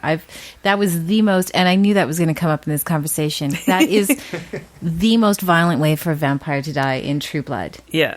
It is all about gore. I don't remember. That show was so fucking boring. It was nauseating. Sorry for you True Blood lovers, but there's a dumbass show right out of the gate. But it's got Alexander Skarsgård in it, and I'm down with that. You know what? He was very good in that show. If you're looking at Fetish Bingo, Alexander Skarsgård further under the B. But he was a very likable character on the show. Yes, he was the most interesting. I did watch the first 2 seasons, and I just couldn't keep going. I thought True Blood was really sexy. I thought it was very just a very sexy show. Yeah. And a sexy portrayal of vampires. I don't think it was made but for the fairy me. thing is where it started to lose. The fairy thing got lost. Me. Yeah, the shapeshifters I was on board with. Yeah, I was okay with that, but it was the fairy thing. I'm like, no. Okay, well, let's jump to when Jerry attacks the house.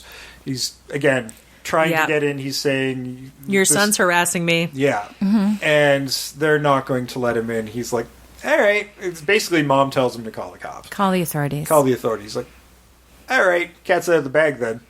Yeah. Everybody seems to be on board. I can't fool with this. you, so I might as well just take you out. So, yeah, he goes into his place, grabs a shovel, and then comes around the house like, what are you doing? Well, we're safe in here, so he can't come in. But, I mean, this is genius. Like, he goes to the backyard. He seems to know where he's dig, but I guess as a contractor, you probably would. Yep. So, he's digging in the backyard. He only really digs 3 or 4 times. This massive mounds of ground just flinging all over the place, like just huge amounts of ground. Reaches in, pulls out the gas line. Just yanks at it. And you can see, like, the stove in the house just pulled back. Which is how the gas mostly starts coming through. Yeah, it just yanks the gas main loose from the oven. And he cracks it open. The suction just sucks in the flame from his lighter. Yeah. And the gas in the house ignites. I don't know if the science is very sound, but damn, was it a cool thing to see. Well, Amy kind of picks up on it. She's like, she's smelling it. And she's looking around, they're like, shit. And they go over the couch. You would have probably thought they would have heard the stove go crash. But, like, just that hiss. Yeah, but, I mean, that's one way to drive the cattle out of the... Yeah, he doesn't have to be... What is it? Does he say something? He says something along the lines like, you don't have to be invited in if the house is on fire or something like that. No, you don't have to be invited in if there's no house. Yeah. Yeah, that was his thing, was going to burn down the house. And that's how he kind of gets Ed as well. You can't come in, and, the house is abandoned. So, he's fine. You can go in and get him. Only the rightful owner. Yes. Yeah. No, you got it. I love that. If there's no owner, no rules. Yep. Yeah. Yeah, because that's why they did say abandoned, not vacant, because then there would be a rightful owner if it was vacant, right? Every time I see these movies, I'm like, but what would happen? And thankfully, we got to see that. Mm-hmm. Well, there's always that... Let Me In, we talked about that. That's the pinnacle, though, is when... he's like, his face is as far away from his mother's, and he's like, don't let him in, and she's, you can see her, she's like, do I believe my kid or not? As a parent, you don't always believe your child when they're telling you, and I can't remember if he said he's a vampire, or if he told his mother what was going on in that moment. All I remember him saying was, don't let him in, don't let him in. So the whole movie could have changed right at that very split second if Tony Collette's character said, oh, you're being stupid, walked past him and opened the door. Yeah. Right? Yeah, I did like the fact that she had faith in her son enough to believe. Exactly. Maybe not have full belief, but just enough to say, yeah, I'm going to defend my kid. Because when I was watching it, I was sitting there going, well, what is she going to do? What is she going to do? Yeah, it did create great tension. And that's why it works. Yeah. Like, it doesn't follow some of these silly tropes like, oh, dumb mom. It's, you don't know how she's going to react to that situation. She creates this moment where you're like, oh, is she going to just say, not believe in this ridiculousness, or back her son up? And she backs her son up. Yeah. And earlier there's this whole thing where he's like, Mom, don't let him in. He's dangerous. And she's like, what? I can't handle myself. And I get that. But when he was doing that whole thing, I'm like, your son's saying this guy is dangerous. He's not saying he's just an asshole. He's not saying he's a jerk. He's saying this guy is dangerous. If somebody tells me somebody's dangerous, I give it a little more weight than that. Like, and he could have just said, I did a background check, Mom. Trust me. You don't. Yeah, he never. He could fool his mom by just saying a background check. Both movies, he doesn't really have enough smarts to say, hey, give some reasons for it that actually are plausible. Yeah, but you're like, no, this guy's physically dangerous. Yeah. That would be enough. But at the same time, that gives Mom a bit of an arc, too. True. So, but he couldn't just say, well, he's a vampire, because in that split second, that gives her too much to process when the guy's just outside the door knocking on the door, ready to be invited in or to come in. If he'd said he can say physically dangerous. Vampires are physically dangerous. Mm-hmm. Yes, but if you would have said vampire, she probably would have said, oh, now you're being a stupid kid. That would have been just too go much. And open the door. So now comes probably one of the best shot scenes in the movie. Yeah. We didn't actually travel down, but there's such interesting things within this sequel, this remake, despite it not being very well loved for some reason. There's some really interesting things happening, and this is one of the cooler ones. When they're escaping in the car, and it's one continuous shot. I love shit like this. This is so great as we see this kind of cat and mouse thing going on with Jerry in his vehicle, in his big truck, as opposed to their car. And I mean, Sam mentioned the cut-in scene from that was the motorbike being tossed through the back window. Yeah. The running motorbike. The running motorbike, yeah. And it's funny because when he picked up the bike, and kickstarted it, I laughed because I'm like, oh yeah, sure, Yeah. it starts for him. Yeah, Right? because they established that Charlie's been having problems with it right in the opening Yeah. scene of the film. Vampires have superpowers that deal with motorbikes, guys. That's right. But it doesn't do fix a anything. bent tire, which I also thought was funny. Like that whole Mm-hmm. bit with the motorcycle, I found actually very entertaining because he's like, it starts, but he still can't use it because they just went over tire. the front end. Yeah. Those little notes of something are always really nice to have. Yeah, and I think that a lot of these fun little notes just get overlooked because, oh no, here's another remake. And it's a very capable one. Like, there's a lot of smart choices in this film. Yeah, like even just the setting of Vegas makes so much more sense. If you're a vampire, Vegas is the best place to go. Yeah, especially an isolated suburb. Like, there's nothing around it.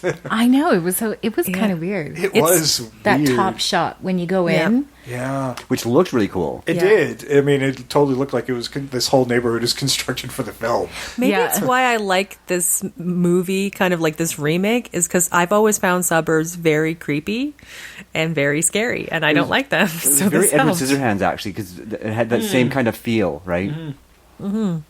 The Burbs, Tom Hanks. You loved it, didn't you? Oh yes, I did. That's great. So, yeah, cat and mouse thing with the vehicles, and at one point, Jerry gets ahead and tries to cut them off with the truck, and Charlie just tells his mom, floor it, run him Run him down. over. And at that point, you're just like, she's still reacting to him like he's human, like, oh, that's murder. Which seems to me This to be guy just weird. tried to murder you. Well, this is what I didn't quite get. I'm like, okay, so a motorcycle has just been thrown through your back window from a very far distance, and you still believe this guy is human? I would be on board with Vampire right now. No, She's a little bit slow in some respects. yeah, so Charlie kind of helps aim the car. And, But he has not told anybody he's a vampire yet. At No. no point has he told anybody this is a No, vampire. they're in the car after the motorbike. He's a fucking vampire, Mom. That's Oh, what that's he right. says That's that. right. He does too. Yeah. So they just mow him down, but as probably one of the more predictable moments of the scene is he's under the undercarriage and he's poking I love through that. with his hand. What was it? What did she say about that nail? What did he say about the vampire? Evil vampire nail or something? Evil vampire hand or something like that. Do you Look, believe me Mom, now? Yeah, evil vampire hand. Do you believe me now? It was pretty fun. It was good. Yeah, and then they. Oh, was the scene with Chris Sarandon in between this? Yeah. I Like, think I Right skipped after this. between. Okay, Yeah. they yeah. have to stop. Like, she stops the vehicle. Chris Sarandon rear ends them because Right. he comes out of literally nowhere. Yeah, he was nowhere. Rear ends them. At that point, Colin Farrell comes out from underneath The van. the vehicle and like lifts it up with his shoulders and drops it, and then takes out Chris Sarandon. Yeah, so Chris Sarandon, he gets a nice cameo death scene. It's so good. It's so good. He's like, "What are you guys doing? What's happening?" Great way to tie the two. Yeah, it was nice. He was the only cameo, though, Yeah. that I spotted. He's the most important cameo. Yeah. He is, but I mean, William Ragsdale's still working, and Yeah. apparently Ed's still working. And, Yeah, well, Roddy McDowell was long passed away, so. I know. But that would have been cool. I mean, Roddy would have totally done it if he'd still been around, but he would have been 90. Yes. So I would have said, "Hey, good genes on you, man." Oh yeah. Those are some of the really most tense scenes in the movie, I think. There is, and I mean, there's right after the death of JD, with his initials from the first movie, which I thought was touching. Nice. A nice touch. Was the with Charlie's willingness to sacrifice himself so his mom and Amy can get away, and then his mom then comes to the rescue and stabs him with that. Century 21. The real estate staking. Yeah. But there's a little bit there. It's like where Jerry tells him, "You can kill us by getting us to the heart, but everybody misses the heart," and then shows him right where it is. It's like there's a little bit of there's a lot of bit of foreshadowing there. But then like immediately after, his mom misses the heart, right? Yeah. Well, it's a little harder to do when you're coming in from the other side. Yeah. And she's also like limited on the fact she's got to kind of make one hit right now. Yeah. She can't be like, oh, it's left. And they're struggling right. and moving around and stuff. So yeah, I know you understand why she missed. I love how he reacts to it. And Yes. When he gets staked, That was so cool. That was a total Exorcist moment, all up and down the highway. Inhuman, animalistic freak out. It actually gave me the creeps a little bit. Now, that's a sign of a good scene in a horror movie. Is if my skin crawls a little bit, then it was well done, right? And my skin did crawl just a little bit because it was so well done. It was freaking creepy. I mean, I think my only complaint is the CG blood, but when CG is used to that good effect, that worked really well there. Ooh, there's only one thing I would have added to like this whole like the continuous like shot scene, and then his hand comes through like the car. In the original, at one point, Charlie like stabs him with a pencil. And it hurts him. I'm like going, oh, if only there was a pencil in the van that he could have stabbed the hand coming through. Cool, that would have been so much cool and a great callback. That would have been, because that was a good moment in the original movie. Yeah. It's smoking a little bit. Yeah, and it's kind of just that wood hurts them no matter what. Yeah. No matter where they're stabbed or pierced with it, right? Yeah. Exactly, because it's a natural kind of substance. Yeah. But but the one thing that almost tends to get past you is like right after Jane stabs Jerry, she faints, right? Yeah, why? Right. Was it because they got rear-ended? No, it's because maybe, right? But then when she lands, she hits her head on the asphalt, and that's how she ends up in the hospital, right? Because she was no longer relevant for the rest of the movie. We had to exit her. Oh. Yeah, that's essentially what happened, right? Yeah, that makes sense. But Charlie checks and finds that there's blood on the back of her head from striking her skull on the pavement. But it happened so quick, right? Yeah. That I know that I barely caught it, and Val asked me, he says, "Why is she in the hospital?" Yeah, thank you, because I didn't catch that either. Yeah, I mean it does. It happens really fast, and you're unless you weren't blinking at the time, it's a bit head scratching. Yeah. Okay. Yes. And then she was in the hospital, and she's a very religious woman. And she's a very yes, because they do up that hospital room bed with garlic and crosses galore. And there was that nice homage to the first movie there at the van there as well, when Charlie brings up the cross, and that's when Jerry gets to say, "You've got to have faith," and then burns the cross, right? Yeah. Or incinerates the cross, I guess is more the case. Or I like that. I kind of took the homage with the other crosses where like she becomes very religious in the hospital, where in the original film, like he gets them invited over. They go over to his house, and so he tells them, "Oh no, don't bring crosses because I'm born again and I feel it would be sacrilegious." That's right. And they're like, "Well, we can bring holy water," and he's like, "No, I also don't feel that would be appropriate." And they're like, "No, it's just tap water. It'll be fine." Yeah, they're just trying to show Charlie is crazy, but. Yeah, good old Peter Vincent. He's got his prop from one of his movies, and it's this fold-out mirror thing, and he spots that there's no reflection. So, but yeah, feigning being born again. That's a brilliant way to get out of it. Yeah, I didn't understand all the fucking clocks though. Well, you got to get to bed on time. Yes, this is like I haven't. Like, did he move into Doc Brown's house? Yeah. Yeah, but in the middle of that skirmish, like in the first movie, in the middle of the final skirmish, there, all the clocks come to a stop. No, they start going off to let him know that it's dawn. Yeah, right. That he has to be in his coffin, otherwise he could be. It's 6 a.m. He could be incinerated. Yeah, well, the sun's coming up. No, they stop. They just stop. They don't. There is a stopping point, I think. Yeah, there's something weird that happens. when he's about to die and it's becoming dawn. Oh, that's right. Yeah. The clocks are all kind of going off, and then they just all come to a dead stop. Mm-hmm. And I'm like, well, I don't really understand the significance of that, but maybe it was just because it was a very tense part of the movie. I don't know. Yeah, it's one of those movie moments. Creating. Yeah. Or maybe symbolic of his time is ending. Yeah. Or maybe they just couldn't handle having all those clocks dinging over top of their dialogue. I hated that he ran to his coffin and just decided to take a nap during a conflict. Like, that didn't make a lot of sense. Yeah. I hated that part. I'm like, no, you keep fighting. You go just fight in a place where you're not going to get incinerated by your windows. Yeah. I don't know. I think he went down there. I don't know. I thought it was back to that old vampire thing where they have to be asleep. And they sleep like the dead. Dirt, yeah. When it becomes dawn, they're asleep, and that's why when you can walk in, open their coffin, they won't move. Yeah, because he still had dirt in the coffin, and the way the legend works is rest in the rest of their in homeland. your homeland. Yeah, so And again, back to the movie novelization, I guess he's one of the old school vampires from Transylvania as well, and is well respected within the vampire community. Nice. But his coffin locked from the inside. That's why he went down in the middle to lock himself into his coffin so he couldn't be attacked. Yeah, because Peter does say he sealed it from the inside somehow. It's locked from the inside. It's a little vampire panic room. Good one. Yeah. With all the creature comforts in there. The dirt, the satin. Yeah, that's good. Exactly. Heavy duty kind of walls outside. It's a coffin. You don't need a big panic room. It's just a little really panic room. thin coffin too. Is very slim. I'm sure there were speakers in there. Yeah.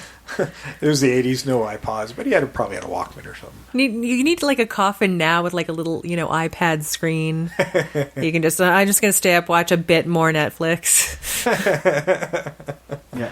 Oh, I'll check into my security, see what's going on outside. Yeah. Yeah, there was no coffin in the remake, was there? There was no coffin in the remake. He did have the big basement. Dirt basement. He definitely, you could see he'd been carving it out for a while. Had that little cave in there. Yeah. Well, it looked like they had dropped in one of those like construction trailers in there too. Yeah, like there was a lot. There was a lot of space down there. It seemed a lot bigger than that space should have allowed for. Which, super basement, guys. Considering how deep it was, I'm like, that's a lot to get to the windows. It actually should have been harder to get have that light coming through, but yeah. Well, in the second one, it wasn't windows; they were shooting through the floor. And so they were counting on the windows that were in the house on that first floor because they were shooting through the floor, and it was the floor that was coming apart that was allowing the sunlight in. And don't forget that Charlie did strip all the blackout off those windows before he went in, right? The smashed original him in. Jerry was the one who smashed the window that was his own demise. Yeah. Let's go crashing through the stained glass window that the sun shines through. And we'll stand in front of it, too. But they did make a little bit more mythology in the second one with the crucifix nail. Well, you have to admit, like in the original, the standing in front of the stained glass window is a pretty awesome shot. Mm-hmm. Like that's kind of, I think that's why that's there. It's not really narrative. It's just because somebody wanted to. Yeah, I thought it was amazing that Charlie was willing to go full burn to take out. Oh, that was amazing, wasn't it though? Like his plan was to light himself on fire to panic Jerry, to put him on fire so he could get close enough to put the crucifix nail through his heart, which would turn all of his victims back into humans. Yeah, and if you know anything about stuntmen being on fire, Charlie was on fire for a long time. Comparatively, you can't stay on fire that long without suffering a lot of damage. That was something else. Yeah, it looked cool. Suspension of disbelief. Yeah. Right? Yeah. Yes. It was just, it was amazing. Well, I loved it. This intense willingness to really sacrifice himself to save everybody. Yes. And it burns away enough so the heart is exposed, and he's like, okay, got it. Boom. Boom. Mm-hmm. And Peter's like, if you could use my plan, warn me in advance. Yeah. But Peter had been turned at that point, too. He was actually sitting in the sun. He'd just been turned, and he's starting to smoke. Yeah. And he was, while he's trying to grab a cigarette, because you're like, well, might as well. If I'm going to smoke, I'm going to smoke. But he had alcohol on him, too, right? Mm-hmm. So he was drinking through the whole... Even in that scene, he was drinking, and he had the gun in one hand and his. You're a coward. You're going to go to something like that totally drunk. Exactly. Like, let's be honest. Some great stuff happens when you're drunk. I don't remember. It's been so long. Magic. Yeah. But the Amy, the one thing that I like, that the carryover, and I thought it was amazing makeup in the first movie to the second movie, was when Amy became this really violent vampire. In fact, I remember feeling when I was watching the first Fright Night how advanced it felt when Amy became the vampire with the hair and the mouth, the mouth with giant, the rows creepy of teeth. mouth. I am so glad they kept that in the remake. And then they moved it into the Amy in the second one, and I was like, that was... Because that was that just scared the crap out of me. It still does. I think I shit myself. It was pretty cool. They were trying to do something else, and it wasn't working in the remake. And I think that was actually Spielberg, who must have been a producer or something on the film, who said, no, you got to go back to the Jaws teeth. Yeah. And it looks great every time. It looked great in the original movie, and it looked great in the remake. And it looked great in 30 Days of Night as well, because that's the other place where I'd seen that. And I just remembered where I'd seen that type of vampire mouth, big mouth. It's almost like yeah. this, like the entire lower I half. think there's something about like a giant mouth with big rows of teeth that even while smiling is just menacing. It is creepy as hell. Yeah, I think that's why Willem Dafoe can look so menacing. He's got a big wide mouth and a lot of teeth. And even when he could be smiling at you and you're like, I feel unnerved. Or Gary Busey. Gary Busey does that really well. Nick Nolte. I can't believe Defoe's never been cast as like the Joker or something. I know. You just already got the natural. But he face was for in it. a vampire movie already. Yes. he Yeah, did. Shadow of the Vampire, he was really good in that one. Yeah. I'll eat you later. That was a good one. Any other? Well, we're closing up, but what other vampire movies do you guys really dig? I mean, Lost Boys, obviously. Lost Boys. but- Lost Boys is great. Yeah. When I kept watching this with with William Ragsdale, I kept thinking back of Love at First Bite with Jim Carrey and Lauren Hutton. That one did cross my mind briefly at the beginning as well. Yeah. Yeah. Like just a goofy school kid. Like the virginity angle is always what throws it for me. Yeah. And you know what's funny? As we're talking about this, I'm thinking, what other vampire movies did I actually like? Aside from Buffy, not really a lot of. I think I keep looking for the next great vampire movie, and They are few and far. Yeah. they're few and far between. There's a lot of them, but memorably so. Things We Do in the Shadows was really good. Yes. I love that one. That was so much fun. And then there was the one with Tom Hiddleston and Anton Yelchin. But I cannot remember the name of the movie off the top of my head. But yeah, Tom Hiddleston plays a vampire, and Anton Yelchin plays this kid who's in love with the Hiddleston's character's music. It's really, really well done. Oh, God, I know that one. It's got Tilda Swinton in it. Yes. I'm gonna have to look this one up. It's really good. It's a really good allegory on what it really means to be immortal. Yeah, like their names, like it's Adam and Eve, isn't Yeah. it? And they've been alive for like 1,000 years Or longer, yeah, for or a longer. long, long time. And they're the only one who knows what the other's going through. They're like alone in the universe. But then there's her younger sister that shows up and messes everything up too. Yeah. Yeah, sounds like an interesting take. You know, guys can check out our other. It's a Jim Jarmusch one, right? Yeah, it You is. can always check out our other vampire remake episode, which was Let Me In and Let the Right One In. So go check that episode out if you want us to hear us talk about another vampire movie. And of course, you can always leave suggestions of what vampire movies that you like that maybe you want to see us take a remake stance on in one of our remake episodes. You can let us know at Invasion Remake on Twitter, Invasion of the Remake on Facebook, and invasiontheremake@gmail.com. And of course, you know, we always like your support. If you want to be an invader like us, just share the episodes out when you see us posted on social media. And of course, when you're on iTunes, give us 5 stars and leave a short review. The reviews are very important. It helps us move up on the charts and hopefully get featured up on that front page and just gets more eyeballs on the show. Do us that solid. Please love us. And of course, if you love us and tell other people if you have a challenge, if you got something really interesting, we've done a fan challenge now. If you dug that episode, we're always willing to take up another one. You know, we might do those every couple of months. So let us know what your suggestions are. It doesn't have to be a vampire movie like we just covered here, but it could be anything. Or a zombie movie, as long or as we anything. find it interesting. I recently had somebody suggest he wanted us to tackle something that was held in really high esteem, and I'm like, well, we talked about that in our 0 episode. Why we didn't want to do that is we think Hollywood does that too often, to much of our dismay. And he's like, no, like something big. I'm like, well, like Casablanca? He's like, yeah, something like that. No.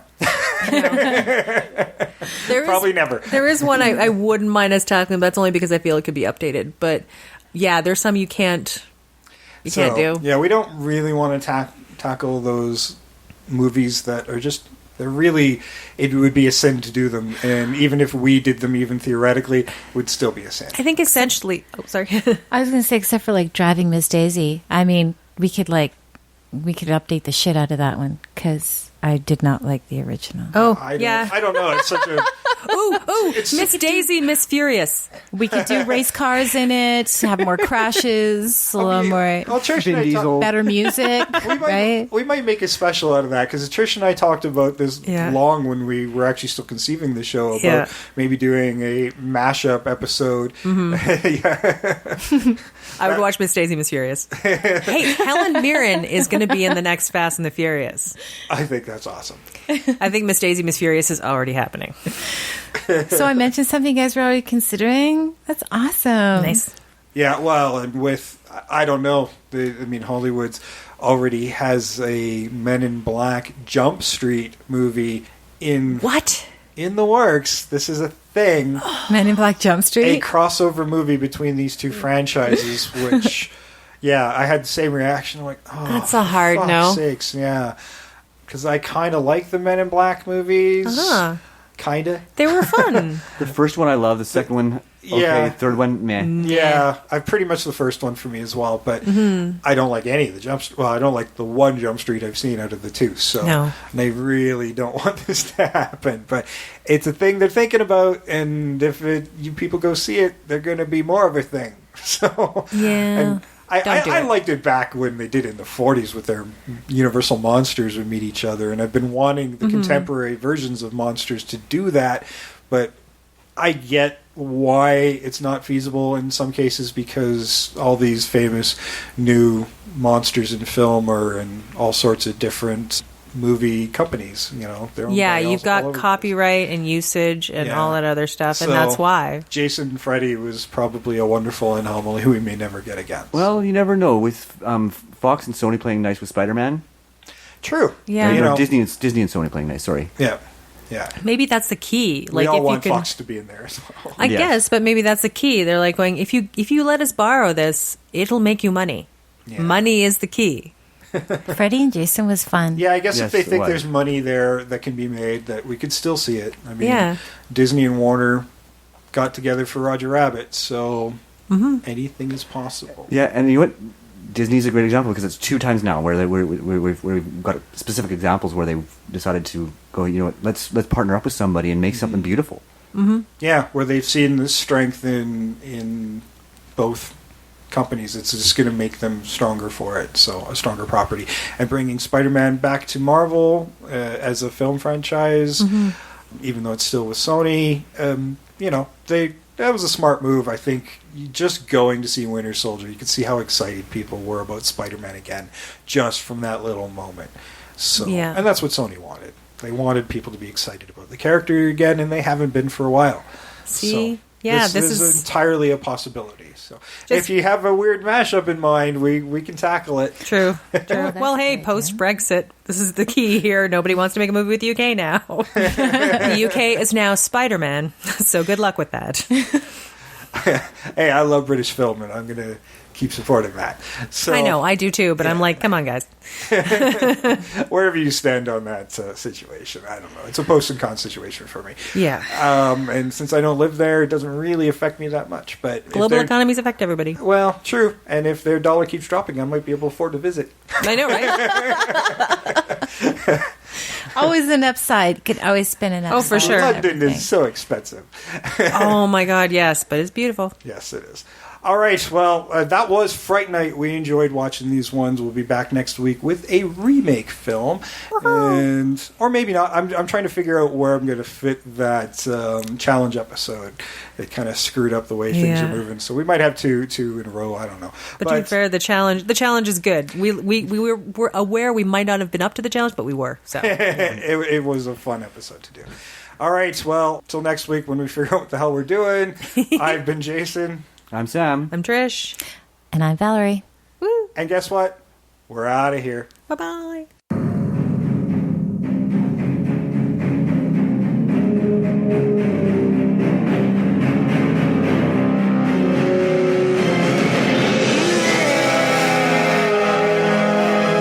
Hi, I'm Spence Restowitz, writer-director of Sharkosaurus. What's Sharkosaurus?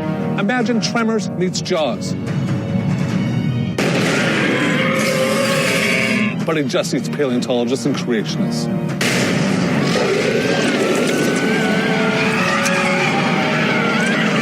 I made the short film Sharkosaurus, and it traveled all over the world. I want to write a story as big as my imagination. That's why I've turned to veteran illustrator Tyler Jenkins to make Sharkosaurus, the graphic novel. The story, a classic retelling of Romeo and Juliet, except instead of Capulets and Montagues, you have Cretaceous and paleontologists. Two star-crossed lovers trapped in a world that wants to tear them apart. And it all takes place at a Cretaceous-themed golf course.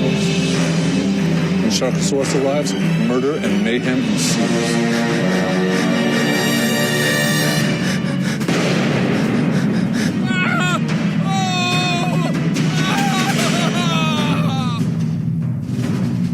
And we only need $20,000 to make a Sharkosaurus graphic novel succeed. And you should check out our stretch goals. Bumper stickers, alternative covers. Things are going to get awesome. Woohoo!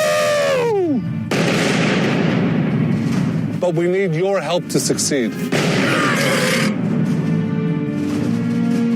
If you can't afford to donate, please tell a friend. But you're going to want to be a part of this project, because Sharkosaurus is a truckload of awesome coming to you.